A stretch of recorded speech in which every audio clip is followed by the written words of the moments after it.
Assalamualaikum warahmatullahi wabarakatuh. Salam sejahtera untuk kita semua. Bismillahirrahmanirrahim. Yang saya hormati Gubernur Bank Indonesia sekaligus sebagai Ketua Umum ISEI beserta seluruh jajaran pengurus, Gubernur Provinsi Jawa Tengah, para pejabat yang mewakili kementerian dan lembaga, para pembicara, para tamu undangan dan hadirin sekalian yang berbahagia. Pertama-tama marilah kita panjatkan puji syukur kehadirat Allah Subhanahu wa Ta'ala, Tuhan yang Maha Esa atas limpahan rahmat dan karunia-Nya, sehingga hari ini kita dapat bertemu dalam acara seminar nasional 2022 Ikatan Sarjana Ekonomi Indonesia ISEI. Saya menyampaikan salam hangat dari Bapak Presiden yang tidak dapat menghadiri acara ini secara langsung karena harus memenuhi tugas kenegaraan yang lain. Hadirin sekalian,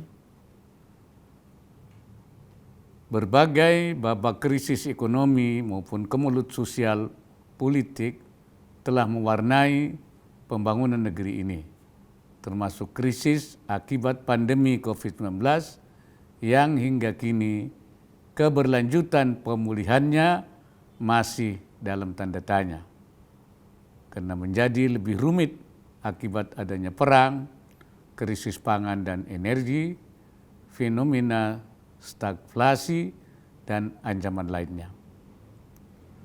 Bangsa kita patut bersyukur atas aneka pencapaian di tengah berbagai ragam persoalan, termasuk pertumbuhan ekonomi yang menunjukkan tren positif, inflasi yang relatif terkendali, dan surplus neraca perdagangan.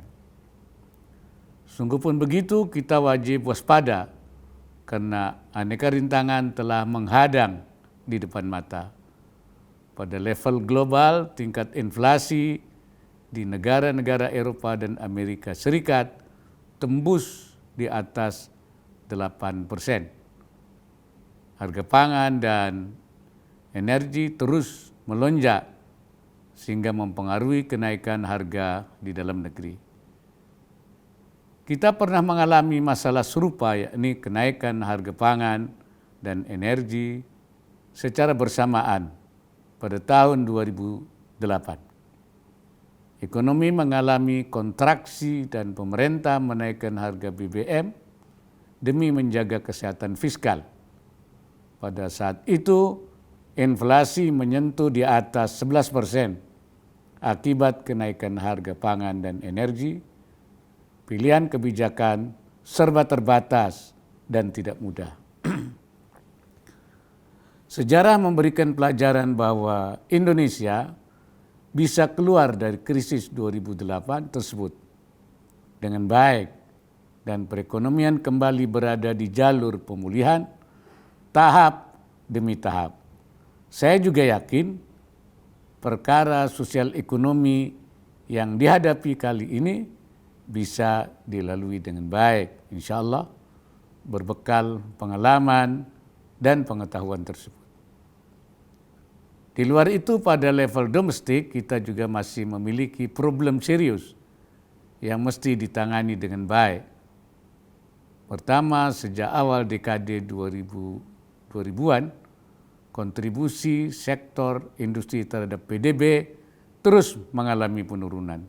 Artinya, pendalaman ekonomi yang bernilai tambah menjadi pekerjaan rumah di masa mendatang.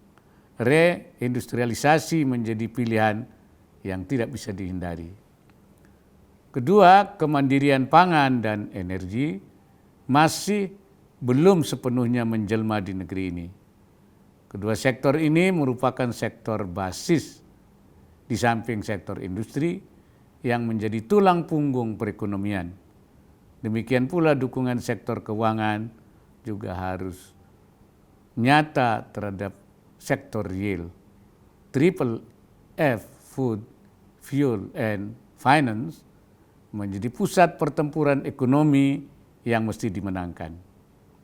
Ketiga, pertumbuhan ekonomi memiliki makna yang utuh bila menjamin adanya pemerataan. Upaya mengejar pertumbuhan ekonomi harus dibarengi dengan ikhtiar mewujudkan pemerataan pembangunan, infrastruktur ekonomi, pendidikan, kesehatan, dan teknologi mesti hadir sampai ke pelosok negeri. Pertumbuhan ekonomi harus menyentuh semua lapisan, bukan hanya dinikmati oleh segelintir orang.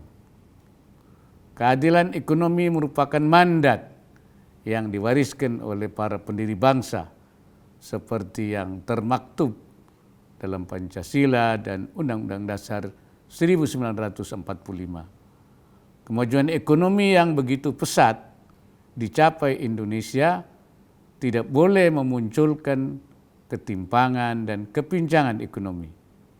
Sayap ekonomi hanya akan terbang tinggi bila pertumbuhan dan pemerataan sama-sama kuat. Inilah jihad ekonomi bangsa.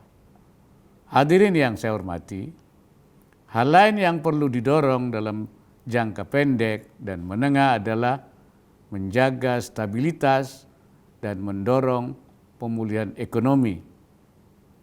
Seperti tema seminar kali ini, gagasan yang tajam dan dalam dibutuhkan agar sumber daya ekonomi bisa dimanfaatkan untuk menopang tujuan tersebut.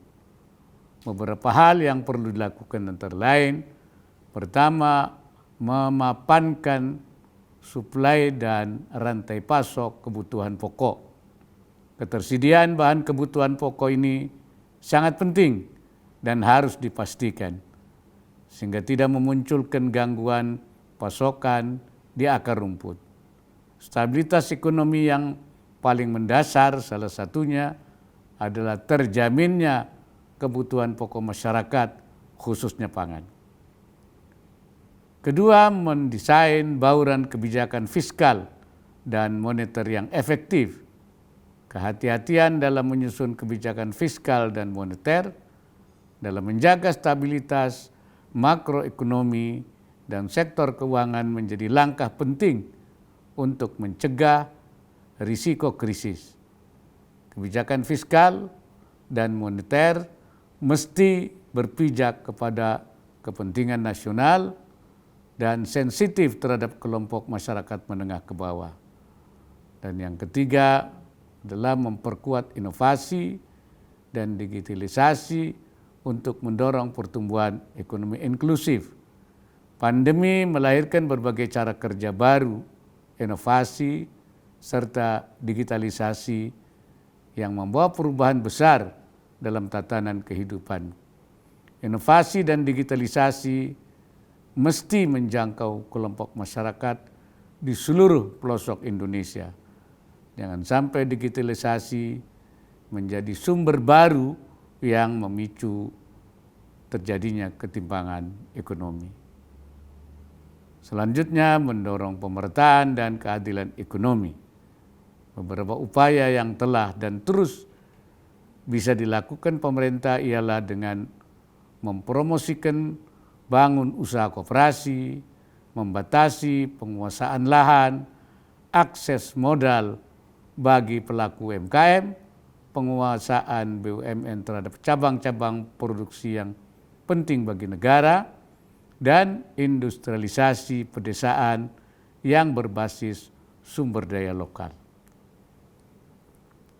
Hadirin yang berbahagia, semua tantangan yang kita hadapi saat ini mesti membuat kita menjadi negara yang semakin matang dan kuat, dan tetap berada dalam koridor yang tepat menuju tercapainya tujuan mulia, yaitu terjaganya negara kesatuan Republik Indonesia. Resep untuk mewujudkan hal tersebut adalah menegakkan keadilan sosial bagi seluruh rakyat Indonesia. ISEI yang anggotanya merupakan para pemikir ekonomi yang tersebar di berbagai institusi tentunya memegang peran vital untuk menghadirkan gagasan-gagasan yang segar dalam menata perekonomian nasional yang lebih kokoh. Saya mengharapkan seminar nasional 2022 ini ISEI dapat melahirkan pemikiran yang cemerlang dan mempunyai nilai guna bagi pembangunan ekonomi nasional yang inklusif dan bermartabat di masa depan. Semoga Allah Subhanahu wa taala senantiasa memberikan inayahnya dan meridai segala ikhtiar yang kita lakukan. Wallahul muwaffiq ila aqwamit thariq. Wassalamualaikum warahmatullahi wabarakatuh.